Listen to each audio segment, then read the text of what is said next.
വിദൂര സംവേദനം അഥവാ റിമോട്ട് സെൻസിങ്ങിൻ്റെ പുതിയൊരു എപ്പിസോഡിലേക്ക് സ്വാഗതം. ഈ എപ്പിസോഡിൽ നമ്മൾ ചർച്ച ചെയ്യുന്നത് മൈക്രോവേവ് റിമോട്ട് സെൻസിങ്ങിനെ കുറിച്ചാണ്. മൈക്രോവേവുകൾ ഇലക്ട്രോമാഗ്നറ്റിക് സ്പെക്ട്രത്തിലെ വലിയൊരു മേഖലയാണ്. നമ്മൾ സാധാരണയായി വിസിബിൾ സ്പെക്ട്രം ഉപയോഗിക്കുന്നുണ്ട്, ഇൻഫ്രാറെഡ് രശ്മികൾ ഉപയോഗിക്കുന്നുണ്ട്. അതിലൊക്കെ അപ്പുറത്ത് വലിയൊരു മേഖലയാണ് മൈക്രോവേവുകൾ. മൈക്രോവേവുകൾ ഉപയോഗിച്ച് നമ്മൾ നിർവഹിക്കുന്ന റിമോട്ട് സെൻസിങ്ങിനെ നമ്മൾ റഡാർ റിമോട്ട് സെൻസിങ് അല്ലെങ്കിൽ SAR റിമോട്ട് സെൻസിങ് എന്നൊക്കെ പറയാറുണ്ട്. ഈ മൈക്രോവേവുകളുടെ ഒരു പ്രത്യേകത ഏത് കാലാവസ്ഥയിലും നമുക്ക് വിദൂര സംവേദനം സാധ്യമാകുന്നു എന്നുള്ളതാണ്. മൈക്രോവേവുകൾ ഉപയോഗിച്ചുള്ള വിദൂര സംവേദനത്തിൽ നമുക്ക് ലഭിക്കുന്ന ഇമേജുകൾ അല്ലെങ്കിൽ ഇമേജറികളും നമ്മൾ സാധാരണ ഒപ്റ്റിക്കൽ റിമോട്ട് സെൻസിങ്ങിൽ സാധാരണ വിസിബിൾ സ്പെക്ട്രത്തിലെ രശ്മികൾ ഉപയോഗിച്ച് നമ്മൾ ധവളപ്രകാശം ഉപയോഗിച്ച് നടത്തുന്ന വിദൂര സംവേദനത്തിലെ ഇമേജറികളും തമ്മിൽ കാര്യമായ വ്യത്യാസമുണ്ട്. ഈ ചിത്രത്തിൽ കാണുന്നത് പോലെ ഈ നിറത്തിൽ കൊടുത്തിട്ടുള്ള ഇത് ലിസ് 4 എന്ന് പറയുന്ന linear imaging self scanning sensor, Liz 4 എന്ന് പറയുന്ന നമ്മുടെ IRS സാറ്റലൈറ്റുകളിലൊക്കെ തന്നെ ഘടിപ്പിച്ചിട്ടുള്ള സെൻസറുകൾ മുഖേന എടുത്തിട്ടുള്ള ഒരു പ്രദേശത്തിൻ്റെ ഡൂൺ വാലിയുടെ ഒരു ചിത്രമാണ്. അതേസമയം അതേ പ്രദേശത്തിൻ്റെ തന്നെ റിസാറ്റ് എന്ന് പറയുന്ന നമ്മുടെ ഇന്ത്യ തന്നെ വിക്ഷേപിച്ചിട്ടുള്ള റഡാർ ഇമേജിംഗ് സാറ്റലൈറ്റ് 1 റിസാറ്റ് 1 വഴി എടുത്തിട്ടുള്ള അതേ ഏരിയയുടെ അതേ പ്രദേശത്തിൻ്റെ ഒരു ചിത്രമാണ് രണ്ടാമത്തെ ചിത്രത്തിലുള്ളത്. അതേ പ്രദേശത്തിൻ്റെ ഒരു ഇമേജറിയാണ് രണ്ടാമത്തെ ചിത്രത്തിൽ കാണിച്ചിട്ടുള്ളത്. ഇത് തമ്മിലുള്ള വ്യത്യാസം എന്ന് പറയുന്നത് ആദ്യത്തെ ചിത്രത്തിൽ നമ്മളൊരു ഫാൾസ് കളർ കോമ്പോസിറ്റാണ് ഉപയോഗിച്ചിട്ടുള്ളത്. വെജിറ്റേഷൻ കൂടുതലുള്ള പ്രദേശമാണ് ഇതിൽ റെഡായിട്ട് കാണുന്നത്.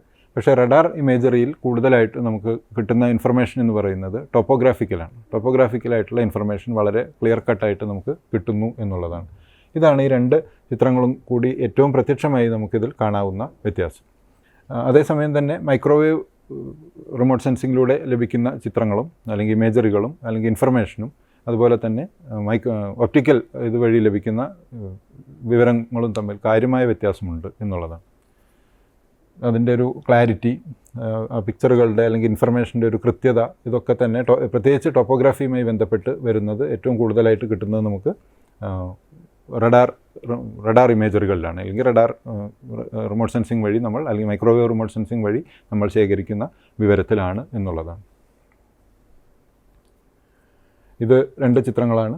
ആദ്യത്തേത് IRS ലിസ് 4 വഴി എടുത്തിട്ടുള്ള ഒരു ചിത്രമാണ്.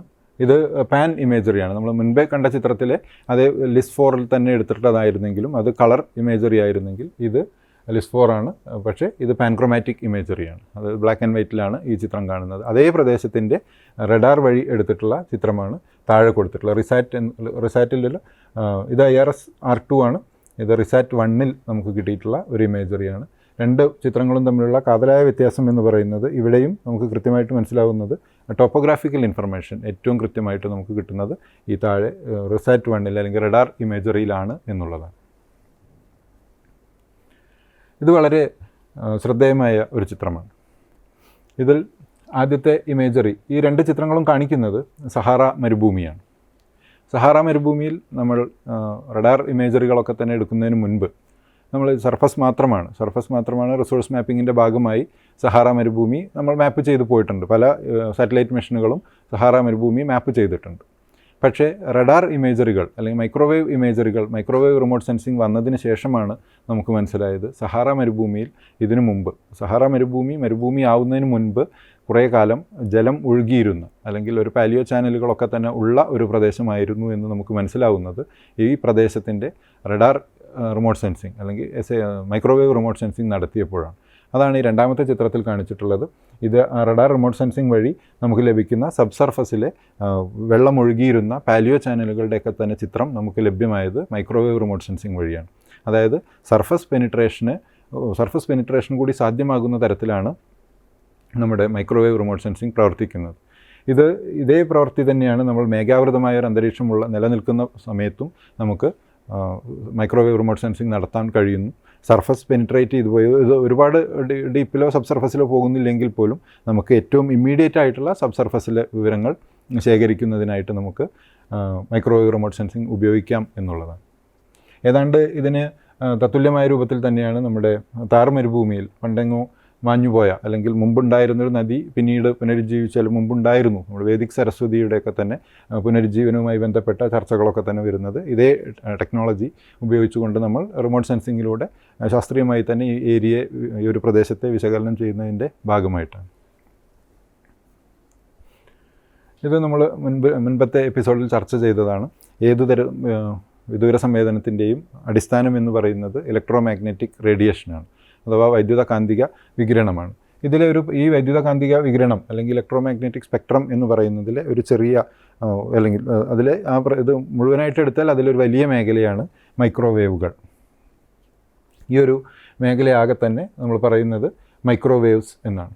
ഇതിൽ പല ബാൻഡുകളിലായാണ് റിമോട്ട് സെൻസിങ് നടത്തുന്നത്. ആ ബാൻഡുകളുടെ കൃത്യമായ അതിൻ്റെ ഫ്രീക്വൻസിയാണ് ഇവിടെ കൊടുത്തിട്ടുള്ളത്. അതിൻ്റെ വേവ് ലെങ്ത് ഇവിടെ കൊടുത്തിട്ടുണ്ട്.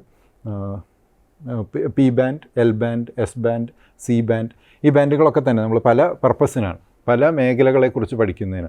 ഗ്ലേഷ്യേഴ്സിനെ കുറിച്ച് പഠിക്കുന്ന ബാൻഡ് ഉപയോഗിച്ചുകൊണ്ട് നമുക്ക് സമുദ്രജലത്തെക്കുറിച്ച് പഠിക്കാൻ കഴിയില്ല. അന്തരീക്ഷത്തെക്കുറിച്ച് പഠിക്കാൻ നമ്മൾ ഉപയോഗിക്കുന്ന ബാൻഡല്ല നമ്മൾ വെജിറ്റേഷനെ കുറിച്ച് പഠിക്കാൻ വേണ്ടി ഉപയോഗിക്കുന്നത്. അല്ലെങ്കിൽ അത്തരത്തിൽ ഓരോന്നും ഇത് വീണ്ടും ഈ ബാൻഡുകളൊക്കെ തന്നെ നമ്മൾ വീണ്ടും ചെറിയ ചെറിയ സ്പെക്ട്രൽ ബാൻഡുകളായി വേർതിരിച്ചുകൊണ്ടാണ് മൈക്രോവേവ് റിമോട്ട് സെൻസിങ് നടത്തുന്നത്. അപ്പോൾ ഇനി തുടർന്ന് വരുന്ന സ്ലൈഡുകളിൽ നമ്മൾ കാണും ഓരോ ചില പർട്ടിക്കുലർ ഇതിന് നമ്മൾ സി ബാൻഡ് ഉപയോഗിക്കുന്നു, ചിലതിന് എക്സ് ബാൻഡ് ഉപയോഗിക്കുന്നു എന്നൊക്കെ പറയുമ്പോൾ അതിൻ്റെ വേവ് ലെങ്ത്താണ് ഇവിടെ കാണിച്ചിട്ടുള്ളത്. അപ്പോൾ പി ബാൻഡ് ആണെങ്കിൽ 30 to 100 സെൻറ്റിമീറ്ററാണ്. എൽ ബാൻഡ് ആണെങ്കിൽ 15 മുതൽ 30 സെൻറ്റിമീറ്റർ വരെയാണ് അതിൻ്റെ വേവ് ലെങ്ത്. എസ് ബാൻഡ് ആണെങ്കിൽ 7.5 to 15 സെൻറ്റിമീറ്ററാണ്. ഇങ്ങനെ ഇത് ഓരോന്നും വ്യത്യാസപ്പെട്ടിരിക്കുന്നു. ഈ ചിത്രത്തിൽ കാണിച്ചിട്ടുള്ളത് ഇതിൻ്റെയും ഇതാണ്. ഗാമ റേസ് ഉണ്ട്, എക്സ് റേസ് ഉണ്ട്, വിസിബിൾ ഉണ്ട്. നമ്മളിപ്പോൾ ഈ പറഞ്ഞുകൊണ്ടിരിക്കുന്ന മൈക്രോവേവ് റിമോട്ട് സെൻസിങ് എന്ന് പറയുന്ന ഈ ഒരു ചെറിയ പ്രദേശമാണ്. ഇതിനെ എക്സ്പാൻഡ് ചെയ്തതാണ് ഈ ചിത്രത്തിൽ കാണിച്ചിട്ടുള്ള. ഇതിലെ മൈക്രോവേവിൽപ്പെട്ട മറ്റ് വിശദാംശങ്ങളാണ് ഇവിടെ കൊടുത്തിട്ടുള്ളത്. സെൻസിങ്ങിനായി നമ്മൾ സാധാരണ ഉപയോഗിക്കുന്ന റഡാർ ബാൻഡുകൾ, അപ്പോൾ നമ്മൾ നേരത്തെ കാണിച്ച മുൻപത്തെ സ്ലൈഡിൽ കണ്ടതുപോലെ തന്നെയാണ്. അതിൻ്റെ കൂടുതൽ വിശദാംശങ്ങളാണ് ഇവിടെ കാണിച്ചിട്ടുള്ളത്. KA ബാൻഡ്, അതിൻ്റെ വേവ് ലെങ്ത് സെൻറ്റിമീറ്ററിലാണ് ഇത് മുഴുവൻ. 0.75 to 1.1 സെൻറ്റിമീറ്ററാണ്. അതിൻ്റെ ഫ്രീക്വൻസി ജിഗാ ഹെർട്സിലാണ്. K ബാൻഡ് 1.1 to 1.67 ആണ്. ഇത് ഓരോന്നിൻ്റെയും ഇതിൻ്റെ പ്രത്യേകത എന്ന് പറയുന്നത് നമ്മൾ മുൻപത്തെ എപ്പിസോഡിൽ നമ്മൾ കണ്ടിരുന്നു. അന്തരീക്ഷ ജാലകങ്ങൾ അല്ലെങ്കിൽ അറ്റ്മോസ്ഫിയറിക് വിൻഡോസ് എന്നൊക്കെ പറയുന്നു. അപ്പോൾ ചില പ്രത്യേക മേഖലകൾ അന്തരീക്ഷം വളരെ ഇതായിട്ട് കടത്തിവിടുമ്പോൾ നമുക്ക് അല്ലെങ്കിൽ ചില പ്രത്യേക വസ്തുക്കളെക്കുറിച്ച് പഠിക്കുന്നതിന് നമുക്ക് ചില പ്രത്യേക ബാൻഡുകൾ ഉപയോഗിക്കേണ്ടി വരും. അപ്പോൾ അത് ഏത് ബാൻഡാണ് എന്ന് അറിഞ്ഞിരുന്നാൽ മാത്രമേ നമുക്ക് അതിനനുസരിച്ച് ഇത് പ്ലാൻ ചെയ്യാൻ കഴിയുകയുള്ളൂ. അപ്പോൾ ഈ സാറ്റലൈറ്റ് വിക്ഷേപിക്കുന്നതിന് മുമ്പ് തന്നെ നമ്മൾ ഏത് പ്രദേശത്തെക്കുറിച്ച് അല്ലെങ്കിൽ എന്താണ് ആ മിഷൻ്റെ പർപ്പസ് എന്നതിനനുസരിച്ചാണ് ഈ സെൻസറുകൾ സെറ്റ് ചെയ്യുന്നത്. അപ്പോൾ അതിനനുസരിച്ച് ഏത് ബാൻഡിൽ വർക്ക് ചെയ്യുന്നതാകണം ആ സെൻസർ എന്നുള്ളത് നമ്മൾ മുൻകൂട്ടി തന്നെ നിശ്ചയിക്കുകയാണ്. അപ്പോൾ അതിന് വേണ്ടിയിട്ടാണ് ഇത്തരം ഇൻഫർമേഷനുകൾ എടുക്കുന്നത്. അപ്പോൾ ഇതിൽ ഓരോന്നും ഇപ്പോൾ സി ബാൻഡ് എന്ന് പറഞ്ഞാൽ 3.8 to 7.5 സെൻറ്റിമീറ്ററാണ്. അങ്ങനെ ഓരോ ബാൻഡുകളും. മൈക്രോവേവ് സെൻസറുകളെക്കുറിച്ച് പറയുമ്പോൾ നമുക്ക് 2 തരത്തിലാണ് സെൻസറുകളുള്ളത്. മൈക്രോവേവ് അല്ല, വിസിബിൾ ആയിക്കഴിഞ്ഞാലും ഏത് തരത്തിലാണെങ്കിലും നമ്മൾ 2 തരത്തിലാണ് പൊതുവേ സെൻസറുകളെ നമ്മൾ ഡിവൈഡ് ചെയ്യുന്നത് അല്ലെങ്കിൽ വേർതിരിക്കുന്നത്. ഒന്നാമത്തത് ആക്റ്റീവ് റിമോട്ട് സെൻസിങ് അല്ലെങ്കിൽ ആക്റ്റീവ് സെൻസറുകൾ, രണ്ടാമത്തത് പാസീവ് സെൻസറുകൾ എന്നുള്ളതാണ്. പാസീവ് സെൻസറുകളെ നമുക്ക് വേണമെങ്കിൽ മലയാളത്തിലേക്ക് അതിനെ നിഷ്ക്രിയ മൈക്രോവേവ് സെൻസറുകൾ എന്നൊക്കെ വേണമെങ്കിൽ പറയാം. നിഷ്ക്രിയ മൈക്രോവേവ് സെൻസറുകൾ സാധാരണയായിട്ട് റേഡിയോമീറ്ററുകളാണ്. അതായത് ഇത് ജസ്റ്റ് ഇൻഫർമേഷൻ കളക്ട് ചെയ്യുക മാത്രമാണ് ചെയ്യുന്നത്. അത് ഒരു തരത്തിലുള്ള ഇൻഫർമേഷൻ അല്ലെങ്കിൽ ഒരു എനർജിയെ അയച്ച് അത് തിരിച്ചു വരുമ്പോൾ എടുക്കുകയല്ല ചെയ്യുന്നത്. ഇത് ഒരു പ്രദേശത്തു നിന്ന് കിട്ടുന്ന റേഡിയോ എനർജി അബ്സോർബ് ചെയ്യുക മാത്രം, അല്ലെങ്കിൽ റിഫ്ലക്റ്റ് ചെയ്ത് വരുന്ന എനർജി അബ്സോർബ് ചെയ്യുക മാത്രമാണ് ഇത്തരത്തിലുള്ള പാസീവ് റിമോട്ട് സെൻസിങ് ചെയ്യുന്നത്. സാധാരണയായി പാസീവ് റിമോട്ട് സെൻസിങ് കാര്യമായി ഉപയോഗിക്കുന്നത്, പാസീവ് റിമോട്ട് സെൻസിങ് അല്ലെങ്കിൽ പാസീവ് സെൻസറുകൾ കാര്യമായി വരുന്നത് വിസിബിൾ സ്പെക്ട്രത്തിലാണ്. അതായത് സൂര്യൻ്റെ എനർജി മറ്റ് പ്രദേശത്തോ വസ്തുക്കളിലോ തട്ടി തിരിച്ചു വരുന്നത് നമ്മൾ ഈ സെൻസറുകൾ ശേഖരിക്കുന്നു എന്നുള്ളതാണ് പാസീവ് റിമോട്ട് സെൻസിങ്. അതായത് ഒരു തരത്തിലുള്ള ആക്ഷനും ഈ സെൻസറുകൾ നിർവഹിക്കുന്നില്ല. അതായത് ഇതിൻ്റെ ഒരു ശേഖരണം മാത്രമാണ് നടത്തുന്നത്. ഈ സെൻസറുകളായിട്ട് ഒരു തരത്തിലുള്ള എനർജിയും പുറത്തേക്ക് കൊടുക്കുന്നില്ല. പക്ഷേ അത്തരം സെൻസറുകളെയാണ് നമ്മൾ നിഷ്ക്രിയ മൈക്രോവേവ്, അല്ലെങ്കിൽ നിഷ്ക്രിയം എന്നുള്ളത് പാസീവ് എന്നുള്ള അർത്ഥത്തിലാണ് നിഷ്ക്രിയ മൈക്രോവേവ് സെൻസറുകൾ എന്ന് പറയുന്നത്. ഇത് യഥാർത്ഥത്തിൽ ചെയ്യുന്നത് ഇത്തരത്തിലുള്ള റേഡിയോ മീറ്ററുകൾ, അതായത് വേറെ ഒന്നുമില്ല, ഈ ഇൻഫർമേഷൻ കളക്ട് ചെയ്യുന്നു, ഇത്രയാണ് ഇവിടെ നിന്ന് വരുന്ന എനർജി ഇത്രയാണ് എന്ന് മാത്രം, അത് ശേഖരിച്ചു വയ്ക്കുക മാത്രമാണ് ചെയ്യുന്നത്. മാത്രമല്ല ഈ നിഷ്ക്രിയ മൈക്രോവേവ് റിമോട്ട് സെൻസിങ്ങിൻ്റെ പ്രയോഗങ്ങൾ ഇത് കാര്യമായിട്ട് ഉപയോഗിക്കപ്പെടുന്നത്, പാസീവ് റിമോട്ട് സെൻസിങ് കാര്യമായിട്ട് ഉപയോഗിക്കുന്നത് നമ്മുടെ മീറ്റീരിയോളജിക്കൽ കാലാവസ്ഥ പഠനങ്ങൾക്ക്, അതുപോലെ തന്നെ ഹൈഡ്രോളജി പഠനങ്ങൾക്ക്, ജലശാസ്ത്രം, അതുപോലെ തന്നെ ഓഷ്യനോഗ്രാഫിക് ആപ്ലിക്കേഷൻ, ഇതിനൊക്കെ തന്നെ നമ്മൾ ഉപയോഗിക്കുന്നത് കാര്യമായിട്ട് പാസീവ് റിമോട്ട് സെൻസിങ് ആണ്. ആക്റ്റീവ് മൈക്രോവേവ് സെൻസറുകൾ അല്ലെങ്കിൽ നമ്മൾ സജീവ മൈക്രോവേവ് സെൻസറുകൾ എന്നതിനെ വിളിക്കാം. അപ്പോൾ ആക്റ്റീവ് മൈക്രോവേവ് സെൻസറുകൾ ചെയ്യുന്നത് എന്താ വെച്ചാൽ ഈ ഒരു ടാർഗറ്റിനെ ഇല്ലുമിനേറ്റ് ചെയ്യും. ഒരു സെൻസറുകൾ എനർജിയുടെ ഒരു പൾസ് സെൻഡ് ചെയ്ത് അത് ആ ടാർഗറ്റിനെ ഇല്ലുമിനേറ്റ് ചെയ്തതിന് ശേഷം അവിടെ നിന്ന് തിരിച്ചു വരുന്ന എനർജി ആണ്, അല്ലെങ്കിൽ അത് റിഫ്ലക്റ്റ് ചെയ്ത് വരുന്ന എനർജിയാണ് സ്റ്റോർ ചെയ്ത് ആ എനർജി പൾസുകൾ ഉപയോഗിച്ചുകൊണ്ട്, അല്ലെങ്കിൽ നമ്മൾ പറയും ബാക്ക് സ്കാറ്റർ എന്നാണ് അതിനെ വിളിക്കുന്നത്. ആ ബാക്ക് സ്കാറ്ററുകൾ ഉപയോഗിച്ചുകൊണ്ടാണ് ആ ഒരു പ്രദേശത്തെക്കുറിച്ച്, ആ ഒരു വസ്തുവിനെക്കുറിച്ചുള്ള ഒരു ഇൻഫർമേഷൻ ഈ ഒരു സെൻസർ കളക്ട് ചെയ്യുന്നത്. അത്തരം സെൻസറുകളെയാണ് നമ്മൾ ആക്റ്റീവ് മൈക്രോവേവ് സെൻസറുകൾ എന്ന് പറയുന്നത്. ആക്റ്റീവ് മൈക്രോവേവ് സെൻസേഴ്സ് അല്ലെങ്കിൽ സജീവ മൈക്രോവേവ് സെൻസറുകൾ എന്ന് പറയുന്നത്. ഇത് രണ്ടായിട്ട് ഇതിനെ തിരിക്കാം. ആക്റ്റീവ് മൈക്രോവേവ് സെൻസറുകൾ രണ്ട് തരത്തിലാണ് ഉള്ളത്. ഒന്ന്, ഈ കിട്ടുന്ന ഇൻഫർമേഷൻ ഉപയോഗിച്ചുകൊണ്ട് ഇമേജുകൾ ഉൽപ്പാദിപ്പിക്കുന്നവ, അതായത് ചിത്രങ്ങൾ ഉൽപ്പാദിപ്പിക്കുന്നത്. അത്തരത്തിലുള്ളതിനെ നമ്മൾ ആക്റ്റീവ് ഇമേജിങ് മൈക്രോവേവ് സെൻസറുകൾ എന്ന് പറയാറുണ്ട്. അതേപോലെ തന്നെ നോൺ ഇമേജിങ്, അത് ഒരു തരത്തിലുള്ള ഇമേജുകളും ചിത്രങ്ങളോ അല്ലെങ്കിൽ അത്തരത്തിലുള്ള വിവരങ്ങളോ ഉൽപ്പാദിപ്പിക്കുന്നില്ല. പക്ഷേ അവയും ഉപയോഗിക്കുന്നത് ഇത് ആക്റ്റീവ് സെൻസറിങ് തന്നെയാണ്. അതായത് ഒരു പൾസ് ഓഫ് എനർജി സെൻഡ് ചെയ്തതിന് ശേഷം അത് ഈ ഒബ്ജക്റ്റിലോ പ്രദേശത്തോ തട്ടി തിരിച്ചു വരുമ്പോൾ അത് ശേഖരിച്ച് വെക്കുകയാണ് ചെയ്യുന്നത്. പക്ഷേ അവിടെ അത് ഒരു തരത്തിലുള്ള ഇമേജിങ്ങും ഉണ്ടാക്കുന്നില്ല, അല്ലെങ്കിൽ ഒരു തരത്തിലുള്ള ചിത്രങ്ങളും ഉണ്ടാക്കുന്നില്ല എന്നുള്ളതാണ്. ഇതിൻ്റെ ഒരു സാധാരണമായ ഈ ഇമേജിംഗ് ആയിട്ടുള്ള, അതായത് ഇമേജ് ഉൽപ്പാദിപ്പിക്കുന്ന അല്ലെങ്കിൽ ചിത്രങ്ങൾ ഉൽപ്പാദിപ്പിക്കുന്ന ആക്റ്റീവ് റിമോട്ട് സെൻസറുകളുടെ ഏറ്റവും കാര്യമായി ഉപയോഗിക്കുന്ന ഒരു മേഖല എന്ന് പറയുന്നതാണ് റഡാർ എന്ന് പറയുന്നത്. ഈ റഡാർ എന്ന് പറയുന്നത് RADAR എന്ന് പറയുന്ന ഒരു ചുരുക്കപ്പേരാണ് യഥാർത്ഥത്തിൽ. Radio detection and ranging, RADAR എന്നുള്ളതാണ്. അതായത് ഒരു റേഡിയോ വേവ് അയക്കുന്നു, അതൊരു ഒബ്ജക്റ്റിൽ തട്ടി തിരിച്ചു വരുന്നു. അപ്പോൾ നമുക്ക് ഒരുപക്ഷെ ഏറ്റവും പരിചിതമായ വാക്കാണ് റഡാർ എന്നുള്ളത്. ഇത് റിമോട്ട് സെൻസിങ്ങിന് മുമ്പ് നമ്മളിത് ഉപയോഗിച്ചിരുന്നത് വിമാനങ്ങളെയൊക്കെ തന്നെ നമ്മുടെ റഡാറിൽ തെളിഞ്ഞു, അല്ലെങ്കിൽ ഇപ്പോൾ ATC എയർ ട്രാഫിക് കൺട്രോളറുകൾ വിമാനത്താവളത്തിലൊക്കെ ഉപയോഗിക്കുന്നത് ഈ ടെക്നോളജിയാണ്. അപ്പോൾ അവിടെ യഥാർത്ഥത്തിൽ ഈ ഒരു അയക്കുന്ന സിഗ്നലുകൾ, റഡാർ സിഗ്നലുകൾ, റേഡിയോ സിഗ്നലുകൾ വസ്തുവിൽ തട്ടി തിരിച്ചു വരുമ്പോൾ ആ ഒരു ഇമേജ്, ഏത് തരത്തിലുള്ള വസ്തുവാണോ അവിടെ ഉള്ളത് എന്നുള്ളതിൻ്റെ കൃത്യമായൊരു ഇമേജ് ഉൽപ്പാദിപ്പിക്കപ്പെടുകയാണ്. അങ്ങനെയാണ് റഡാറിൽ ഒരു ഫ്ലൈറ്റ് അല്ലെങ്കിൽ ഒരു രൂപം തെളിഞ്ഞു വരുമ്പോഴാണ്, അല്ലെങ്കിൽ കൂടുതൽ എനർജി പൾസ് കൂടുതലായി കിട്ടുന്നതിനനുസരിച്ച് അത് കൂടുതൽ വ്യക്തമാവുകയാണ് ചെയ്യുക. അതാണ് ഇമേജിംഗ് ഉൽപ്പാദിപ്പിക്കുന്ന സജീവമായൊരു സംഗതിയാണ് റഡാർ മൈക്രോവേവ് സെൻസറുകൾ. അതേപോലെ തന്നെ നോൺ ഇമേജിംഗ് ആയിട്ടുള്ള സെൻസറുകളുണ്ട്. അവയിൽ രണ്ട് തരത്തിലാണ് കൂടുതലായിട്ട് നമ്മൾ ഉപയോഗിക്കുന്നത്. നോൺ ഇമേജിംഗ് മൈക്രോവേവ് സെൻസറുകൾ കൂടുതലായിട്ടുള്ളത് രണ്ട് മേഖലകളിലാണ്. ഒന്ന് ആൾട്ടിമീറ്ററുകളാണ്, മറ്റൊന്ന് സ്കാറ്ററോമീറ്ററുകളാണ്.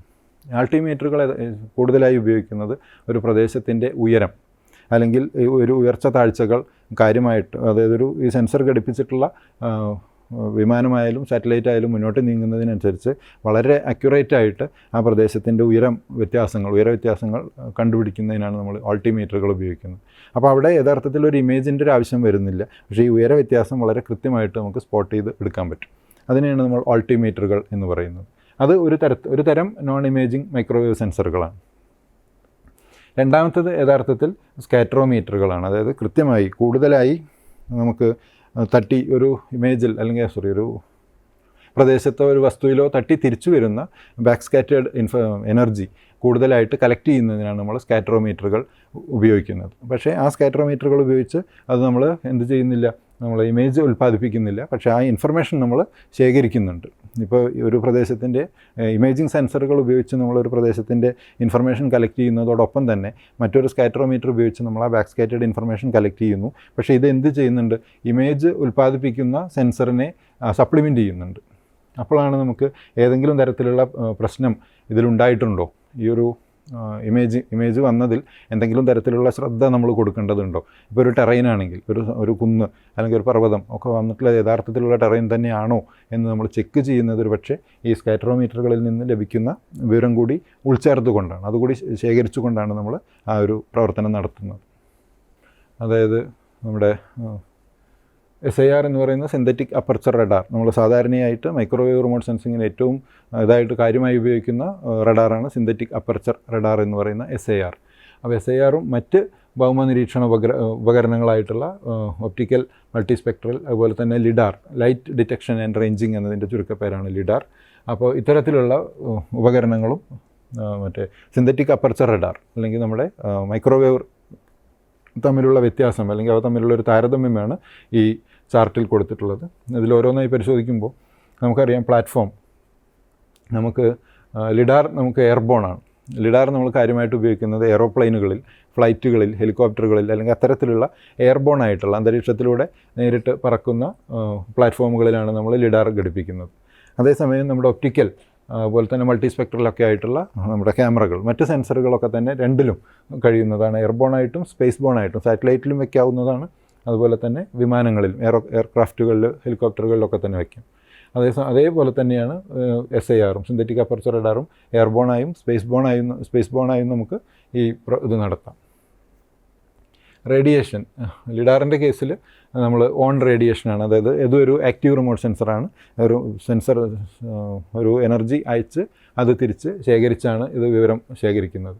നേരെ മറിച്ച് ഒപ്റ്റിക്കൽ അല്ലെങ്കിൽ മൾട്ടിസ്പെക്ട്രലിൻ്റെ കാര്യത്തിൽ അത് റിഫ്ലക്റ്റഡ് സൺലൈറ്റാണ്. നമ്മൾ പറഞ്ഞു ഒരു പാസീവ് സെൻസറാണ്. റിഫ്ലക്റ്റഡ് സൺലൈറ്റാണ് ഈ ഒരു ഇൻഫർമേഷൻ കളക്ട് ചെയ്യാൻ വേണ്ടിയിട്ട് ഒപ്റ്റിക്കൽ അല്ലെങ്കിൽ മൾട്ടിസ്പെക്ട്രൽ ഇത് ശേഖരിക്കുന്നത്. അതേപോലെ തന്നെ SIR-ൻ്റെ കേസിലും ലിഡാർ പോലെ തന്നെ ഓൺ റേഡിയേഷനാണ്. എന്താ വെച്ചാൽ ഇത് SIR ഒരു ആക്റ്റീവ് റിമോട്ട് സെൻസറാണ് എന്നുള്ളതാണ്. സ്പെക്ട്രം വ്യത്യാസം തീർച്ചയായിട്ടും ലിഡാർ ഉപയോഗിക്കുന്നത് ഇൻഫ്രാറെഡാണ്, ഇവിടെ വിസിബിൾ അല്ലെങ്കിൽ ഇൻഫ്രാറെഡ് ഉപയോഗിക്കുന്നു. ഈ SIR-ൻ്റെ കേസിൽ അത് മൈക്രോവേവ് ആണ് എന്നുള്ളതാണ്.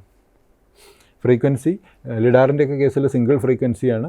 ഇത് ഒപ്റ്റിക്കൽ മൾട്ടിസ്പെക്ട്രലിൻ്റെ കേസിൽ മൾട്ടി ഫ്രീക്വൻസിയാണ് നമ്മൾ കണ്ടു. MSS എന്ന് പറയുന്നത് തന്നെ മൾട്ടി സ്പെക്ട്രൽ സ്കാനറാണ്. അതുപോലെ ഒപ്റ്റിക്കലിൻ്റെ കേസിലും നമ്മൾ കണ്ടു. നമ്മൾ നേരത്തെ മുൻപ് കാണിച്ച ചിത്രത്തിലൊക്കെ കാണിച്ച ചിത്രങ്ങൾ പല കളറിൽ കാണുന്നതൊക്കെ തന്നെ വിസിബിൾ സ്പെക്ട്രത്തിൽ പ്രൈമറി കളേഴ്സായിട്ടുള്ള ബ്ലൂ, ഗ്രീൻ, റെഡ് ഇതൊക്കെ കളക്ട് ചെയ്ത് അത് ഉപയോഗിച്ച് നമ്മൾ റീപ്രൊഡ്യൂസ് ചെയ്യുമ്പോഴാണ് നമുക്ക് പല കളറിലുള്ള ആ പ്രദേശത്തെക്കുറിച്ചുള്ള വിവരം കിട്ടുന്നത്. അതേപോലെ ഈ സ്പെക്ട്രം തീർച്ചയായിട്ടും നമ്മൾ പറഞ്ഞത് മൈക്രോവേവ് റിമോട്ട് സെൻസിങ് ആണ്. അതുകൊണ്ട് തന്നെ മൈക്രോവേവുകളാണ് ഇതിൽ ഉപയോഗിക്കുന്നത്. പോളാരിമെട്രി ഇതിൽ അപ്ലിക്കബിളേ അല്ല. ലിഡാറിനെ സംബന്ധിച്ച് പ്രശ്നമല്ല, ഇതിനെ സംബന്ധിച്ചും പ്രശ്നമില്ല, ഒപ്റ്റിക്കലിനെ സംബന്ധിച്ച്. പക്ഷേ ഇവിടെ പോളാരിമെട്രിക് ഫേസ് ആണ്. പോളാരിമെട്രി എന്നുള്ളത് നമ്മൾ തുടർന്നുള്ള സ്ലൈഡുകളിൽ കാണുന്നുണ്ട്. അതുപോലെ തന്നെ ഇൻ്റർഫെറോമെട്രി നമ്മൾ ഇതിൽ ഉപയോഗിക്കുന്നില്ല.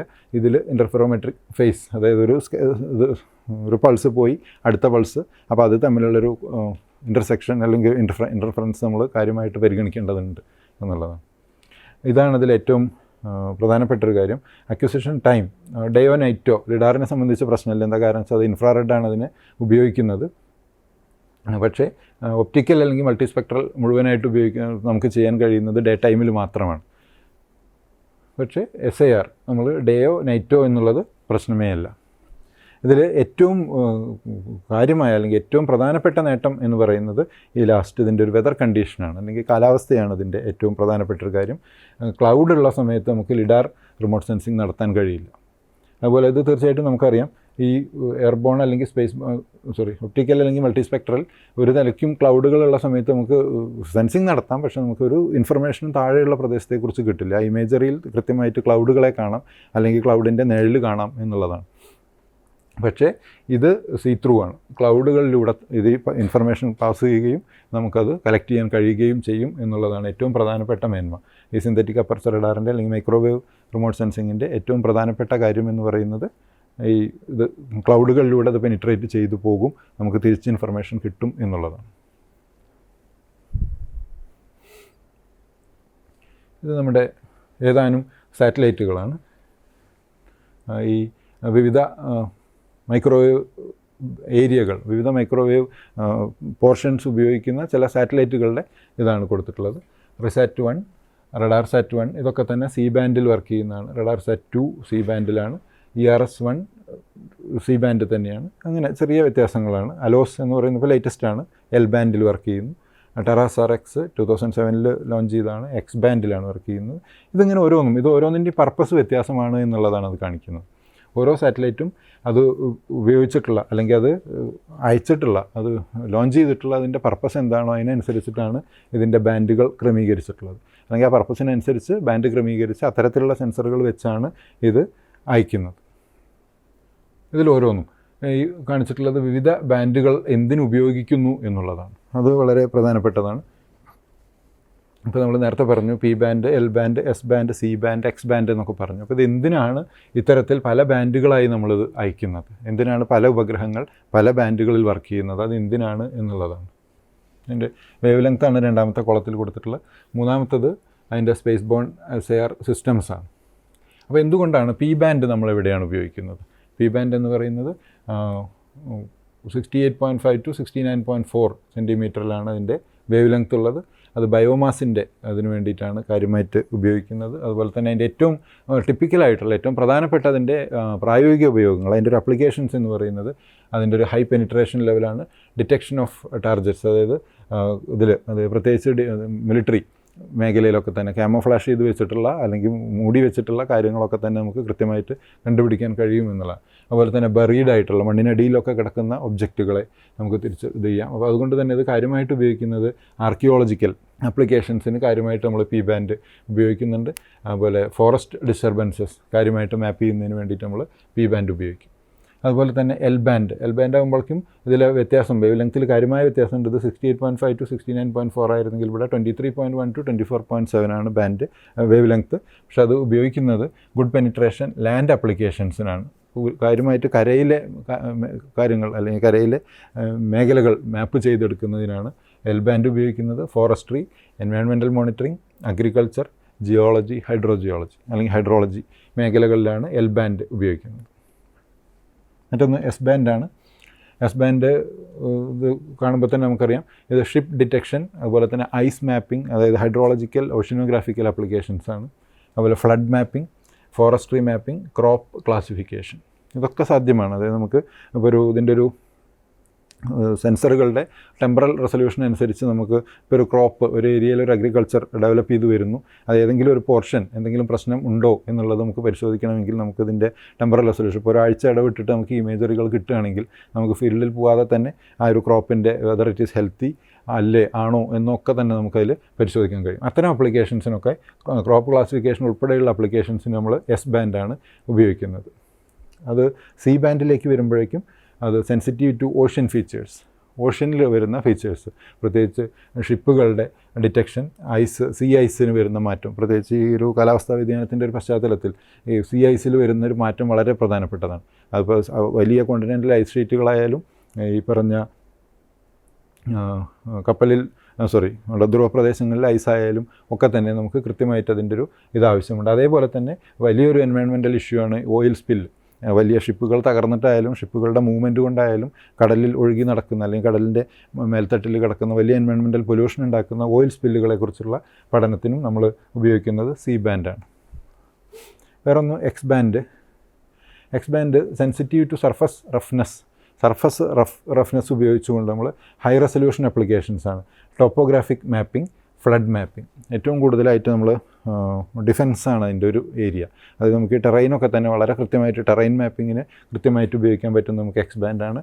വേറെ നമ്മുടെ ഡിസാസ്റ്റർ മാനേജ്മെൻറ്റുമായി ബന്ധപ്പെട്ട് ഫ്ലഡ് മാപ്പിംഗ് വളരെ കൃത്യമായിട്ട് നമുക്ക് നിർവഹിക്കാൻ കഴിയുന്നത് എക്സ് ബാൻഡാണ്. പക്ഷേ ഇവിടെ നമ്മൾ തുടങ്ങിയ സമയത്ത് ഇതിൻ്റെ വേവ് ലെങ്ത്ത് 68.5 to 69.4 ആയിരുന്നു പി ബാൻഡെങ്കിൽ, എക്സ് ബാൻഡ് ആകുമ്പോഴേക്കും അതിൻ്റെ വേവ് ലെങ്ത്ത് കുറഞ്ഞ് 3.1 to 3.2 സെൻറ്റിമീറ്റർ ബാൻഡിലേക്ക് എത്തിക്കഴിഞ്ഞു. അപ്പോൾ അതിനനുസരിച്ച് ഇതിൻ്റെ ആപ്ലിക്കേഷൻസിൽ മാറ്റമുണ്ട് എന്നുള്ളതാണ്. അപ്പോൾ നമ്മുടെ ആപ്ലിക്കേഷൻ ഏതാണോ അതിനനുസരിച്ചാണ് നമ്മൾ മൈക്രോവേവ് സെൻസിങ്ങിലെ സെൻസറുകളെ നമ്മൾ പ്ലാൻ ചെയ്യുന്നത്. ഇതാണ് ഇതിൻ്റെ ഒരു ചിത്രം. അതായത് ഇവിടെയാണ് സെൻസർ ഉള്ളത്. ഈ സെൻസർ ഘടിപ്പിച്ച ഇത് മൂവ് ചെയ്യാണ്. നമ്മുടെ ഈ സെൻസർ ഘടിപ്പിച്ച പ്ലാറ്റ്ഫോം അല്ലെങ്കിൽ നമ്മുടെ സാറ്റലൈറ്റ് അല്ലെങ്കിൽ എയ്റോപ്ലെയിൻ അത് മൂവ് ചെയ്തുകൊണ്ടിരിക്കുകയാണ് ചെയ്യുക. അപ്പോൾ ഇവിടെ നിന്ന് ഇത് അയക്കുന്ന സിഗ്നൽ ഇങ്ങനെ അയക്കുന്നു. ഈ ഇൻസിഡൻസ് ആംഗിൾ എന്ന് പറയുന്നത് ഈ സെൻസർ സെൻസറിൽ നിന്ന് അയക്കുന്ന സിഗ്നൽ ഒരു ടാർഗറ്റിൽ ചെന്ന് തട്ടുമ്പോൾ അതിൽ നിന്ന് പെർപെൻഡിക്കുലറായിട്ട് നമ്മളൊരു ലൈൻ വരയ്ക്കുകയാണെങ്കിൽ ആ ലൈനും ഈ സെൻസർ ഈ സിഗ്നൽ ചെന്ന് തട്ടുന്ന ലൈനും തമ്മിലുള്ള ആംഗിളിനെയാണ് നമ്മൾ ഇൻസിഡൻസ് ആംഗിൾ എന്ന് കണക്കാക്കുന്നത്. അതാണ് ഈ ചിത്രത്തിൽ കാണിച്ചിട്ടുള്ളത്. ഈ സിഗ്നൽ ഇവിടെ തട്ടി ഇത് തിരിച്ചു വരുമ്പോഴാണ് നമ്മളത് കളക്ട് ചെയ്യുന്നത്. പക്ഷേ അപ്പോഴേക്കും എന്തുണ്ടായിട്ടുണ്ടാവും വെച്ചാൽ ഈ സെൻസർ ഘടിപ്പിച്ച അല്ലെങ്കിൽ സെൻസർ ഇത് മൂവ് ചെയ്തിട്ടുണ്ടായിരിക്കും. അപ്പോൾ അതിനനുസരിച്ചിട്ടാണ് അതിൻ്റെ പൾസുകൾ ക്രമീകരിക്കുന്നത്. ഇതിൻ്റെ ഒരു വെലോസിറ്റി സെൻസർ ഘടിപ്പിച്ച വാഹനത്തിൻ്റെ അല്ലെങ്കിൽ ഒരു പ്ലാറ്റ്ഫോമിൻ്റെ വെലോസിറ്റി ഒക്കെ തന്നെ ക്രമീകരിച്ചിരിക്കുന്നത് അങ്ങനെയാണ്. നമ്മൾ നേരത്തെ ചിത്രത്തിൽ കണ്ട ഇൻസിഡൻസ് ആംഗിൾ എന്ന് പറഞ്ഞത് ഇത് ഇൻസിഡൻറ്റ് ആംഗിളാണ്. ഇത് ഈ സർഫസിന് നോർമലായിരിക്കുന്ന ഒരു ലൈൻ നമ്മൾ വരയ്ക്കുകയാണെങ്കിൽ, ഇത് സർഫസ് ഇങ്ങനെയാണുള്ളത്, ഇതിനൊരു നോർമൽ വരയ്ക്കുകയാണെങ്കിൽ അതും ഈ പോകുന്ന സിഗ്നലിൻ്റെ ലൈനും തമ്മിലുള്ള ആംഗിളാണ് നമ്മൾ ലോക്കൽ ഇൻസിഡൻസ് ആംഗിൾ എന്ന് പറയുന്നത്. ഇതെന്തിനാണ് ഉപയോഗിക്കുന്നത് വെച്ചാൽ ഓരോ സിഗ്നലും നമ്മൾ ഏത് തരം ടെറൈനാണ് മാപ്പ് ചെയ്യുന്നത് അതിനനുസരിച്ച്. ഇപ്പോൾ ഒരു ഫ്ലാറ്റ് ടെറൈൻ ആണെങ്കിൽ നമുക്ക് ഈ ലോക്കൽ ഇൻസിഡൻസ് ആംഗിളിനൊന്നും പറ്റി വറി ചെയ്യേണ്ടതില്ല. പക്ഷേ നമ്മൾ ഇത്തരത്തിലുള്ളൊരു അണ്ടുലേറ്റിംഗ് ടെറൈൻ ആണെങ്കിൽ നമ്മൾ അതുകൂടി കൺസിഡർ ചെയ്തിട്ട് വേണം ഈ ഒരു മെഷർമെൻറ്റൊക്കെ നടത്താൻ. അതിന് വേണ്ടിയിട്ടാണ് ഇത് ഉപയോഗിക്കുന്നത്. ഈ സിന്തറ്റിക് അപ്പർച്ചർ റഡാർ അല്ലെങ്കിൽ SIR എന്ന് പറയുന്ന അതിൻ്റെ ഒരു റെസൊല്യൂഷൻ നമ്മൾ മുൻപ് ഒപ്റ്റിക്കൽ റിമോട്ട് സെൻസിങ് പറഞ്ഞ സമയത്ത് നമ്മൾ കണ്ടിരുന്നു. അത് ചില റെസൊല്യൂഷൻ കൺസെപ്റ്റുകൾ, spatial resolution, spectral resolution, temporal resolution, radiometric resolution എന്ന്. അതുപോലെ തന്നെ ഈ മൈക്രോവേവിൻ്റെ കേസിലുമുണ്ട് റെസൊല്യൂഷനുകൾ. അതിൽ ഒന്നാമത്തേതാണ് റേഞ്ച് റെസൊല്യൂഷൻ എന്ന് പറയുന്നത്. അത് പ്രധാനമായും നമ്മുടെ ഈ ഹൈറ്റ്, എലിവേഷൻ ഡിഫറൻസ് എന്തുമാത്രം കൃത്യമായിട്ട് ഇതിന് ഡെസിഫർ ചെയ്തെടുക്കാൻ പറ്റുന്നു, ഇതിന് വേർതിരിച്ചെടുക്കാൻ കഴിയുന്നു എന്നുള്ളതാണ് അതിൻ്റെ റേഞ്ച് റെസൊല്യൂഷൻ എന്ന് അറിയപ്പെടുന്നത്. ഇനി മൈക്രോവേവ് റിമോട്ട് സെൻസിങ്ങുമായി ബന്ധപ്പെട്ട ഒരു പ്രധാന സംഗതിയാണ് റഡാറിൻ്റെ പോളറൈസേഷൻ. റഡാർ പോളറൈസേഷൻ എന്ന് പറയുന്നത് വിവിധ തരത്തിലുണ്ട്. അതായത് പോളറൈസേഷൻ എന്ന് പറഞ്ഞു കഴിഞ്ഞാൽ നമുക്കറിയാം ഈ ഒരു റേഡിയേഷന് രണ്ട് തരത്തിലുള്ള സിഗ്നലുകൾ നമ്മൾ ഉപയോഗിക്കും, അല്ലെങ്കിൽ ഒരു ഇലക്ട്രോ മാഗ്നറ്റിക് പൾസുകളാണ്. അപ്പോൾ അതിൽ പെർപെൻഡിക്കുലറായിട്ട് മ്യൂച്വലി പെർപെൻഡിക്കുലറായി അതേസമയം തന്നെ ഈ പ്രൊപ്പഗേഷൻ ഡയറക്ഷന് പെർപെൻഡിക്കുലറായിട്ടാണ് ഈ വൈദ്യുത കാന്തിക മണ്ഡലങ്ങൾ വർക്ക് ചെയ്യുന്നത്. അപ്പോൾ അതിൽ നമ്മൾ ഉപയോഗിക്കുന്നത് ഏത് തരത്തിലാണ്, അതായത് നമ്മൾ സെൻഡ് ചെയ്യുന്ന സിഗ്നൽ വെർട്ടിക്കലി പോളറൈസ്ഡ് ആണോ? ഇപ്പോൾ അതാണ് അത്തരത്തിൽ. ഇത് ഡയറക്ഷൻ ഓഫ് പ്രൊപ്പഗേഷനാണ്. നമ്മളത് അയക്കുന്ന സിഗ്നൽ അത് വെർട്ടിക്കലി പോളറൈസ്ഡ് ആണ്. അതായത് നമ്മൾ ഇതിലെ ഹൊറിസോണ്ടൽ പാർട്ട് എടുക്കുന്നേ ഇല്ല എന്ന് വിചാരിക്കുക. അപ്പോൾ നമ്മൾ അയച്ച സിഗ്നൽ തിരിച്ചു വരുന്നതും അതേപോലെ വെർട്ടിക്കലി പോളറൈസ്ഡ് ആണെങ്കിൽ നമ്മൾ പറയും ഇതിനെ VV പോളറൈസേഷൻ, വെർട്ടിക്കൽ പോളറൈസേഷൻ എന്നാണ് പറയുക. പക്ഷേ അത് എന്തുകൊണ്ടാണ് നമുക്ക് അങ്ങനെ പറയേണ്ടി വരുന്നത് വെച്ചാൽ എല്ലായ്പ്പോഴും ഒരു പക്ഷേ നമ്മൾ അയക്കുന്ന സിഗ്നൽ വെർട്ടിക്കലി പോളറൈസ്ഡ് ആണെങ്കിൽ തിരിച്ചു വരുന്നത് ഒരു പക്ഷേ horizontal polarised, depending upon the material അല്ലെങ്കിൽ ആ ഒരു പ്രദേശം, ഇതിൻ്റെയൊക്കെ അനുസരിച്ച് ഒരു പക്ഷേ തിരിച്ചു വരുമ്പോൾ ഇത് വ്യത്യാസപ്പെട്ടിരിക്കും. അപ്പോഴാണ് നമ്മൾ പറയുന്നത് VH പോളറൈസേഷൻ. അപ്പോൾ അത് ഈ പറഞ്ഞ പോലെ നമ്മുടെ അപ്ലിക്കേഷൻ അനുസരിച്ച് നമ്മളിത് ഏത് തരം സെൻസർ വേണം, അല്ലെങ്കിൽ ഏത് തരം, ഇപ്പോൾ നമ്മൾ വെർട്ടിക്കൽ VV പോളറൈസേഷൻ മാത്രം വർക്ക് ചെയ്യുന്നൊരു സെൻസർ ആണെങ്കിൽ ഒരു പക്ഷേ നമുക്ക് എല്ലാ ആപ്ലിക്കേഷനും കഴിയില്ല. അല്ലെങ്കിൽ ആ സെൻസറിൽ ചില സമയത്ത് ഇപ്പോൾ വെർട്ടിക്കൽ പോളറൈസേഷനിലുള്ള സിഗ്നൽ നമ്മൾ അയച്ചു, തിരിച്ചു വരുന്നത് ഹൊറിസോണ്ടലി പോളറൈസ്ഡ് ആയിട്ടാണെങ്കിൽ ഈ സെൻസർ അതിൽ വർക്ക് ചെയ്യുന്നില്ലെങ്കിൽ നമുക്കൊരു ഇൻഫർമേഷനും കിട്ടില്ല. അപ്പോൾ നമ്മൾ അതിന് വേണ്ടിയിട്ടാണ് നമ്മൾ ആദ്യമേ പറയുന്നത് ഈ സെൻസർ ഏത് ഇതിലാണ് വർക്ക് ചെയ്യുക, ഏത് പോളറൈസേഷനിൽ വർക്ക് ചെയ്യും എന്നുള്ളത്. അങ്ങനെ പറയുമ്പോഴാണ് നമുക്കിതിൽ 4 തരത്തിലുള്ള പോളറൈസേഷൻ ഉണ്ട് എന്ന് നമുക്ക് മനസ്സിലാവുന്നത്, അല്ലെങ്കിൽ വേണം എന്ന് നമുക്ക് മനസ്സിലാവുന്നത്. അതാണ് VV പോളറൈസേഷൻ എന്ന് പറഞ്ഞു കഴിഞ്ഞാൽ വെർട്ടിക്കൽ നമ്മൾ സെൻഡ് ചെയ്യുന്ന സിഗ്നലും ബാക്ക് സ്കാറ്റേർഡ് സിഗ്നലും വെർട്ടിക്കലി പോളറൈസ്ഡ് ആണ്. ഇത് അതേസമയം തന്നെ ഇത് രണ്ടും ഹൊറിസോണ്ടലി പോളറൈസ്ഡ് ആണ്. അപ്പോൾ നമ്മൾ പറയും this is called HH polarization. HH signal അല്ലെങ്കിൽ HH പോളറൈസ്ഡ് ആണ്. ഇത് വെർട്ടിക്കൽ സിഗ്നൽ നമ്മൾ അയക്കുന്നു, ബാക്ക് സ്കാറ്റേർഡ് ആയിട്ട് വരുന്നത് ഹൊറിസോണ്ടലാണ്. ഇത് നേരെ തിരിച്ച് ഹൊറിസോണ്ടലി സ്കാറ്റേർഡ് ആയിട്ടുള്ള ഈ സിഗ്നൽ നമ്മൾ അയക്കുന്നു. ഇവിടെ ആരോസ് കാണിക്കുന്നത് അതിൻ്റെ ഡയറക്ഷനാണ്. ഇത് നമ്മൾ അയക്കുന്ന സിഗ്നൽ ഹൊറിസോണ്ടലി പോളറൈസ്ഡ് ആണ്, പക്ഷേ തിരിച്ചു വരുന്ന സിഗ്നൽ വെർട്ടിക്കലി പോളറൈസ്ഡ് ആണ്. അതാണ് തിരിച്ചുള്ള ആരോ കാണിച്ചിട്ടുള്ളത്. ഇതാണ് ഇതിൻ്റെ പോളറൈസേഷൻ എന്നുള്ള അർത്ഥത്തിലാണ് ഇതിൻ്റെ ഒരു ധ്രുവീകരണങ്ങൾ എന്ന് നമ്മൾ പറഞ്ഞിട്ടുള്ളത്.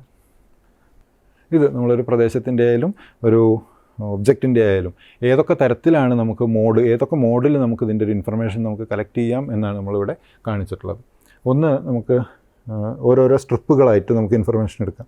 ഈ സാറ്റലൈറ്റ് ഇങ്ങനെ മൂവ് ചെയ്യാണ്, അല്ലെങ്കിൽ ഒരു സെൻസർ ഘടിപ്പിച്ച ഒരു പ്ലാറ്റ്ഫോം മൂവ് ചെയ്യാണ്. ഇവിടെ നമുക്കൊരു സ്ട്രിപ്പ്, ഒരു ഇൻഫർമേഷൻ കിട്ടി. അത് കഴിഞ്ഞ് നമുക്ക് ഇവിടുത്തെ ഈ ഒരു പ്രദേശമൊന്നും നമുക്ക് ആവശ്യമില്ല, നമ്മൾ മാസ്ക് ചെയ്യുകയാണ്. ഇപ്പോൾ ഒരു ഉദാഹരണത്തിന് ഇപ്പോൾ നമ്മളൊരു ലാൻഡും സീയും ഉള്ളൊരു പ്രദേശമാണ് വിചാരിക്കുക. അപ്പോൾ നമുക്കത് ഇത് വിക്ഷേപിക്കുന്ന സമയത്ത് തന്നെ നമുക്ക് പ്ലാൻ ചെയ്യാം ഇന്ന സമയത്ത് ഇത് ക്ലോസ് ചെയ്യപ്പെടുന്നു, അത് കഴിഞ്ഞ എന്താ വെച്ചാൽ വെറുതെ ഇത് ആക്റ്റീവ് സെൻസറും കൂടിയാണ്. അപ്പോൾ ഇത് സിഗ്നൽ അയച്ച് ബാക്ക് സ്കാറ്റർ ചെയ്ത് എടുക്കും വേണം. അപ്പോൾ നമുക്ക് എന്ത് ചെയ്യുക വെച്ചാൽ ഈ സ്ട്രിപ്പ് കഴിഞ്ഞാൽ പിന്നെ ഇത്ര ഡിസ്റ്റൻസ് കഴിഞ്ഞിട്ട് മതി ഇത് ആക്റ്റീവ് ആവുക. നമ്മൾ ആദ്യമേ പ്ലാൻ ചെയ്ത് അല്ലെങ്കിൽ പ്രോഗ്രാം ചെയ്ത് കഴിഞ്ഞാൽ ഓരോരോ സ്ട്രിപ്പായിട്ട് നമുക്ക് ഇൻഫർമേഷൻ കിട്ടും. സാധാരണ നമ്മൾ ചെയ്യാറുള്ളത് കണ്ടിന്യൂസ് ആയിട്ട്, എന്താ വെച്ചാൽ പാസീവ് റിമോട്ട് സെൻസറുകൾ ഉപയോഗിക്കുന്ന സമയത്ത് നമ്മൾ കണ്ടിന്യൂസ് ആയിട്ട് ഈ ഇതിങ്ങനെ മൂവ് ചെയ്യുന്നു, അതിനനുസരിച്ച് എർത്ത് അത് മാപ്പ് ചെയ്ത് പോവുകയാണ് ചെയ്യുക. പക്ഷെ അത് സ്ട്രിപ്പായിട്ട് വേണമെങ്കിൽ നമുക്ക് പ്ലാൻ ചെയ്യാം, നമുക്ക് അങ്ങനെ കിട്ടും. ഇനിയിപ്പോൾ നമ്മളൊരു ടെറൈൻ മാപ്പ് ചെയ്യുകയാണ്. അപ്പോൾ ആ ടെറൈൻ്റെ ഈ ഭാഗത്ത് നിന്ന് നോക്കുമ്പോൾ, പ്രത്യേകിച്ച് ഡിഫൻസിൻ്റെയൊക്കെ ഒരു കേസിൽ ഇപ്പോൾ നമ്മുടെ ഒരു ഹിമാലയ ഏരിയ നമ്മുടെ ഭാഗത്ത് നിന്ന് നോക്കുമ്പോൾ, ഇന്ത്യയുടെ ഭാഗത്ത് നിന്ന് നോക്കുമ്പോൾ അത് എങ്ങനെ കാണുന്നു, നമ്മളതിൻ്റെ അപ്പുറത്തുനിന്ന് നോക്കുന്ന സമയത്ത് ആ ടെറൈൻ എങ്ങനെയാണ് എന്നുള്ള ഇൻഫർമേഷൻ നമുക്ക് വേണമെങ്കിൽ നമ്മൾ പറയുന്നതിനെ സ്പോട്ട് ലൈറ്റ് ആയിട്ട് നമുക്ക് എടുക്കാം. അതായത് ഈ സെൻസർ ഇവിടെ ഉള്ള സമയത്ത് you are getting the information, അത് ഇവിടെ വന്നിട്ട് നമ്മൾ തിരിച്ച് ഇവിടുന്ന് ഇൻഫർമേഷൻ കിട്ടും. അപ്പോൾ നമുക്കൊരു സമഗ്രമായൊരു വിവരം അതിനെക്കുറിച്ച് കിട്ടും. അപ്പോൾ നമ്മൾ പറയും അതൊരു സ്പോട്ട് ലൈറ്റ് മോഡാണ്. അല്ലെങ്കിൽ ആ സെൻസറിൻ്റെ അല്ലെങ്കിൽ ഈ മൈക്രോവേവ് ഇതിൻ്റെ ഒരു സെൻസറിൻ്റെ ഒരു സ്പോട്ട് ലൈറ്റ് മോഡാണത് എന്ന് പറയും. ഇതാണ് നമ്മൾ നേരത്തെ പറഞ്ഞ ഈ പറഞ്ഞ പോലെ സ്ട്രിപ്പായിട്ടും സ്പോട്ട് ലൈറ്റായിട്ടും അല്ലാതെ നമുക്ക് മുഴുവനായിട്ട് സ്കാൻ ചെയ്ത് ഇങ്ങനെ പോകും. അതായത് കണ്ടിന്യൂസ് ആയിട്ട് ആ സർഫസ് നമുക്ക് മാപ്പ് ചെയ്യണമെങ്കിൽ നമുക്കതിനെ സ്കാൻ മോഡിലിട്ടിട്ട് കൊണ്ടുപോകാൻ കഴിയും. ഇങ്ങനെ വിവിധ മോഡുകളിലും ഇത്തരത്തിൽ നമ്മുടെ ആവശ്യത്തിനനുസരിച്ച്, നമ്മുടെ പർപ്പസിനനുസരിച്ച്, നമ്മുടെ ആവശ്യങ്ങൾക്കനുസരിച്ച് നമുക്ക് എന്ത് ചെയ്യാൻ പറ്റും വെച്ചാൽ ഇതിൻ്റെ മോഡുകൾ കൂടി ക്രമീകരിക്കാം. ഇങ്ങനെയാണ് മൈക്രോവേവ് റിമോട്ട് സെൻസിങ് വർക്ക് ചെയ്യുന്നത്. അടുത്തതായി നമുക്ക് നമ്മുടെ റഡാറിലെ ജോമെട്രിക് ഡിസ്റ്റോർഷൻസ് അഥവാ ജാമിതീയമായിട്ടുള്ള വികലങ്ങൾ എന്തൊക്കെയാണ് എന്ന് പരിശോധിക്കാം. അതിലൊന്ന് ഫോർ ഷോർട്ടനിങ് എന്നറിയപ്പെടുന്ന ഒരു ഡിസ്റ്റോർഷനാണ്. അത് സംഭവിക്കുന്നത് ഇപ്പോൾ ഇതിൽ ഈ ചിത്രത്തിൽ കാണിച്ചതുപോലെ നമ്മൾ ഈ സാറ്റലൈറ്റ് അല്ലെങ്കിൽ ഈ ഒരു പ്ലാറ്റ്ഫോം മുന്നോട്ട് നീങ്ങുകയാണ്. അപ്പോൾ ഈ ഒരു മേഖല ഇങ്ങനെ ഒരു കുന്നുപോലെ അല്ലെങ്കിൽ ഒരു ഉയർന്ന പ്രദേശമാണ്. അത് ഈ സാറ്റലൈറ്റ് മൂവ് ചെയ്യുന്ന പ്രദേശത്തേക്ക് ചെരിഞ്ഞു നിൽക്കുന്നൊരു ഭാഗമാണെങ്കിൽ ഇതിൻ്റെ മുകൾ ഭാഗം ആദ്യം തന്നെ ഇത് കിട്ടും. മുകൾ ഭാഗത്തെക്കുറിച്ചുള്ള ഇൻഫർമേഷനാണ് ഈ സാറ്റലൈറ്റിലേക്ക് അല്ലെങ്കിൽ സെൻസറിലേക്ക് ആദ്യം ലഭിക്കുന്നത്. രണ്ടാമതാണ് ഇതിൻ്റെ ബേസ് അല്ലെങ്കിൽ താഴ്ഭാഗത്തെക്കുറിച്ചുള്ള വിവരം കിട്ടുന്നത്. അപ്പോൾ ഇതിൽ നിന്ന് ഈ പറഞ്ഞ AB എന്ന് നമ്മൾ മാർക്ക് ചെയ്ത് കഴിഞ്ഞാൽ A', B' എന്ന് പറയുന്ന അതിൻ്റെ സ്ലോപ്പ് നമുക്ക് കാൽക്കുലേറ്റ് ചെയ്ത് കിട്ടുമ്പോൾ അതിൽ കാര്യമായ വ്യത്യാസം വരുന്നു എന്നുള്ളതാണ്. അപ്പോൾ ഇതിൻ്റെ കാരണം ഇതിൻ്റെ ഒരു മൂവ്മെൻറ്റും ഈ ഒരു പ്രദേശത്തിൻ്റെ ചെരിവും തമ്മിൽ ഉണ്ടാകുന്ന ഒരു പ്രശ്നം അല്ലെങ്കിൽ അതുവഴി ഉണ്ടാകുന്ന ഒരു ഡിസ്റ്റോർഷനാണ്. അപ്പോൾ ഇത് പ്രശ്നം എന്താ വെച്ചാൽ ഇത് നമുക്ക് യഥാർത്ഥത്തിലുള്ള സ്ലോപ്പല്ല, ഒരു റോങ് ആയിട്ടുള്ളൊരു ഇൻഫർമേഷനാണ് തരിക. ഇത് പിന്നെ നമുക്ക് ഇൻഫർമേഷൻ കിട്ടിയതിന് ശേഷം പിന്നെ നമുക്ക് നവീകരിക്കേണ്ടി വരും. എന്നിരുന്നാൽ പോലും ഇത് അത്തരത്തിലുള്ള ഒരു വികലമാണ് അല്ലെങ്കിൽ ഒരു ഡിസ്റ്റോർഷനാണ്. ഇതിനെ നമ്മൾ ഫോർ ഷോർട്ടനിങ് എന്നാണ് പറയുന്നത്. ഇത് അത്തരത്തിൽ ഫോർ ഷോർട്ടനിങ് സംഭവിച്ചിട്ടുള്ളൊരു പ്രദേശമാണ്. ഇത് വേറൊരു രൂപത്തിൽ സംഭവിക്കുന്ന ഒരു ഡിസ്റ്റോർഷനാണ്. ഇതിനെ ലേ ഓവർ എന്നാണ് പറയുന്നത്. ഇത് വളരെ ഉയർന്ന പ്രദേശങ്ങളുടെ മൈക്രോവേവ് റിമോട്ട് സെൻസിങ് നടത്തുന്ന സമയത്ത് ഈ താഴ്ഭാഗത്തെ ഇൻഫർമേഷൻ കിട്ടുന്നതിന് വളരെ മുൻപ് തന്നെ മുകൾ ഭാഗത്തു നിന്നുള്ള ഇൻഫർമേഷൻ കിട്ടുകയും അപ്പോൾ അതുപയോഗിച്ച് നമ്മൾ ഈ സ്ലോപ്പ് അല്ലെങ്കിൽ ടെറൈൻ റീപ്രൊഡ്യൂസ് ചെയ്ത് വരുന്ന സമയത്ത് വീണ്ടും അതിൻ്റെ യഥാർത്ഥത്തിലുള്ള ഇൻഫർമേഷൻ അല്ലാത്ത രൂപത്തിൽ വരും. അതിനെ നമ്മൾ പറയുന്നത് ഇത്തരത്തിലുള്ള ഡിസ്റ്റോർഷനെ നമ്മൾ പറയും ലേ ഓവർ എന്നാണ് പറയുന്നത്. ഇത് അത്തരത്തിൽ ലേ ഓവർ നടന്നിട്ടുള്ളൊരു പ്രദേശമാണ്. മറ്റൊന്നാണ് നിഴൽ അല്ലെങ്കിൽ ഒരു ഷാഡോ സംഭവിക്കുന്ന എപ്പോഴാണെന്ന് വെച്ചാൽ ഈ സാറ്റലൈറ്റ് ഈ ഒരു സെൻസർ മൂവ് ചെയ്തുകൊണ്ടിരിക്കുകയാണ്. അപ്പോൾ നമുക്ക് ഇവിടുത്തെ ഇൻഫർമേഷൻ കിട്ടി. യഥാർത്ഥത്തിൽ ഈ രണ്ടാമത്തെ സിഗ്നൽ കിട്ടേണ്ടിയിരുന്നത് ഇതിൻ്റെ ഈ സൈഡിലാണ്. പക്ഷേ ഇവിടെ നമുക്കത് കിട്ടുന്നില്ല. അതിന് പകരം അത് കുറച്ച് മാറിയിട്ട് ഇവിടെ നിന്നാണ് കിട്ടുന്നത്. അപ്പോൾ ഇവിടെ അത് കിട്ടാതിരിക്കുന്നതിൻ്റെ കാരണം നമ്മൾ പറയുന്നത് ഇതിൻ്റെ ഒരു ഷാഡോ അല്ലെങ്കിൽ ഇതിൻ്റെ ഒരു തടസ്സം കൊണ്ട് നമുക്ക് ഇതിൻ്റെ താഴ്ഭാഗത്തു നിന്നുള്ള ഇൻഫർമേഷൻ കിട്ടുന്നില്ല. അപ്പോൾ അത്തരത്തിലുള്ള ഇത് വേറൊരു ഡിസ്റ്റോർഷനാണ്, ഷാഡോ ആണ്. അപ്പോൾ ഇതൊക്കെ തന്നെ ഇപ്പോൾ നമുക്ക് കണ്ടുപിടിച്ച് ഒന്നുകിൽ നമുക്ക് അതിൽ ഇമേജറിയിൽ പരിഹരിക്കണം, അല്ലെങ്കിൽ നമുക്ക് രണ്ടാമതും ഇതിൻ്റെ ഇൻഫർമേഷൻ കളക്ട് ചെയ്യേണ്ടതായിട്ട് വരും. ഇത് ഒരു നിഴൽ വന്നിട്ടില്ല അല്ലെങ്കിൽ ഒരു റഡാർ ഷാഡോ വരുമ്പോൾ എങ്ങനെയാണ് നമുക്ക് ആ ഇൻഫർമേഷൻ കിട്ടുക എന്നുള്ളതാണ്. ഇതാണ് നമ്മൾ നേരത്തെ പറഞ്ഞ ഷാഡോ വരുന്ന സമയത്ത് ചില ഭാഗത്തെക്കുറിച്ചുള്ള ഇൻഫർമേഷൻ നമുക്ക് കിട്ടുന്നതേ ഇല്ല. അപ്പോൾ ആ ഭാഗങ്ങൾ നമുക്ക് നിഴൽ പോലെ കാണപ്പെടുകയാണ്. അപ്പോൾ ആ ടെറൈനെക്കുറിച്ചുള്ള മുഴുവൻ വിവരം നമുക്ക് കിട്ടാതെ വരും. ഇത് റിഫ്ലക്റ്റൻസ് നമ്മൾ കണ്ടു. റിഫ്ലക്റ്റൻസും നമ്മൾ മുൻപത്തെ ആദ്യത്തെ എപ്പിസോഡിൽ നമ്മൾ ചർച്ച ചെയ്തതാണ്. ഏത് തരത്തിലുള്ള റിഫ്ലക്റ്റൻസ് ആണ്, അതിനനുസരിച്ചാണ് നമുക്ക് ഇതിൻ്റെ ഒരു ഇൻഫർമേഷൻ നമുക്ക് കിട്ടുക. അപ്പോൾ ഈ ബാക്ക് സ്കാറ്റേർഡ് ഇൻഫർമേഷനാണ് അല്ലെങ്കിൽ ബാക്ക് സ്കാറ്റേർഡ് സിഗ്നലുകൾ ഉപയോഗിച്ചാണ് നമ്മൾ ഇതിൽ ഇൻഫർമേഷൻ എടുക്കുന്നത്. അപ്പോൾ അതുകൊണ്ട് തന്നെ ഏത് തരത്തിലുള്ള റിഫ്ലക്റ്റൻസ് ആണ് ഇതിൽ സംഭവിക്കുന്നത് എന്നുള്ളത് വളരെ പ്രധാനമാണ്. അതായത് എത്രമാത്രം നമുക്ക് ഇൻഫർമേഷൻ അല്ലെങ്കിൽ ബാക്ക് സ്കാറ്റേർഡ് സിഗ്നൽ തിരിച്ചു കിട്ടുന്നുണ്ട്, അതിനനുസരിച്ചിട്ടുള്ളതാണ് നമുക്ക് ഈ ഒരു പ്രദേശത്തെക്കുറിച്ചുള്ള ഇൻഫർമേഷൻ നമുക്ക് കിട്ടുന്നത്. അപ്പോൾ അത് ഏത് തരത്തിലുള്ള റിഫ്ലക്ഷൻ ആണോ അതിനനുസരിച്ചാണ് അത് സംഭവിക്കുന്നത്. അതിലുള്ള ഒരു പ്രധാനപ്പെട്ട ഒരു സംഗതി, ഈ 3 തരത്തിലുള്ള നമ്മൾക്ക് 3 തരത്തിലുള്ള മണ്ണുകളെ നമ്മൾ റഡാർ മൈക്രോവേവ് റിമോട്ട് സെൻസിങ് നടത്തുന്ന സമയത്ത് എന്ത് തരത്തിലുള്ള ഇൻഫർമേഷൻ നമുക്ക് കിട്ടും എന്ന് പരിശോധിക്കും. അപ്പോൾ അതൊരു വളരെ ഡ്രൈ ആയിട്ടുള്ള ഒരു മണ്ണാണ് എങ്കിൽ അതിൽ നിന്ന് നമുക്ക് കിട്ടുന്ന അതിൻ്റെ ഒരു പ്രതിപ്രവർത്തനം എന്ന് പറയുന്നത് വലിയ തോതിൽ ഇത് ചിലപ്പോൾ ഈ വളരെ ഡ്രൈ ആയിരിക്കുന്ന സമയത്ത് എന്ത് ചോദിച്ചാൽ കുറേ മൈക്രോവേവ്സ് നമ്മളങ്ങനെ പറഞ്ഞു കഴിഞ്ഞാൽ കുറേ മൈക്രോവേവ് ഇതിനുള്ളിലേക്ക് പോകും. അപ്പോൾ അതിൽ നിന്നുള്ള ബാക്ക് സ്കാറ്ററിങ് കുറവായിരിക്കും. അപ്പോൾ നമുക്ക് കിട്ടുന്ന ഇൻഫർമേഷൻ കുറഞ്ഞു പോകും. നേരെ മറിച്ച് ഇതൊരു വെറ്റ് സോയിലാണ് അല്ലെങ്കിൽ ആർദ്രമായിട്ടുള്ളൊരു മണ്ണാണ് എങ്കിൽ ഇതിൽ നിന്ന് ഇതിൻ്റെ ഒരു ജലത്തിലും ഇതിലിത് പ്രതിപ്രവർത്തിക്കുന്ന പല തരത്തിലാണ്. അപ്പോൾ ഇതിൻ്റെ ഒരു വെറ്റ്നെസ് അവിടെ ഉള്ളത് കൊണ്ട് തന്നെ കൂടുതലായിട്ട് ബാക്ക് സ്കാറ്ററിങ് നടക്കും. അപ്പോൾ നമുക്ക് കൂടുതൽ ഇൻഫർമേഷൻ, അല്ലെങ്കിൽ ഈ ഉണങ്ങിയ മണ്ണിനെ അപേക്ഷിച്ച് നമുക്ക് കൂടുതൽ ഇൻഫർമേഷൻ ഒരു വെറ്റ് സോയിലിൻ്റെ കേസിൽ നമുക്ക് കിട്ടും. പക്ഷേ അതേസമയം ഇതൊരു വെറ്റ് സോയിലാണ്, അതേസമയം ഇതൊരു ഫ്ലഡഡ് ഏരിയയാണ്. ഫ്ലഡ് ഉണ്ടായിക്കഴിഞ്ഞ് കൂടുതൽ ജലാംശമുള്ള ഒരു സോയിലാണ്. പക്ഷേ ഇവിടെ എന്താ സംഭവിക്കുന്നത് വെച്ചാൽ ഇവിടെ നമുക്ക് ബാക്ക് സ്കാറ്ററിങ് വളരെ കുറവാണ്. വെറ്റായിട്ട് കിടക്കുന്നിടത്തുന്നതിനേക്കാൾ വളരെ കുറഞ്ഞ രൂപത്തിലുള്ള ബാക്ക് സ്കാറ്ററിങ് ഇവിടെ കിട്ടും. അപ്പോൾ ഇതിൻ്റെ 2-3 കാര്യങ്ങളുണ്ട്. ഒന്ന് ഇതിൻ്റെ സർഫസ്, ഇതിൻ്റെ ടെക്സ്ചർ, ഇതിൻ്റെ റഫ്നെസ്, അതുപോലെ തന്നെ അതിൻ്റെ ജലാംശം, ഇതൊക്കെ തന്നെ ഈ കിട്ടുന്ന ഇൻഫർമേഷനെ ബാധിക്കുന്നു എന്നുള്ളതിന് വേണ്ടി നമ്മൾ ഒരു ഉദാഹരണം നോക്കി എന്ന് മാത്രം.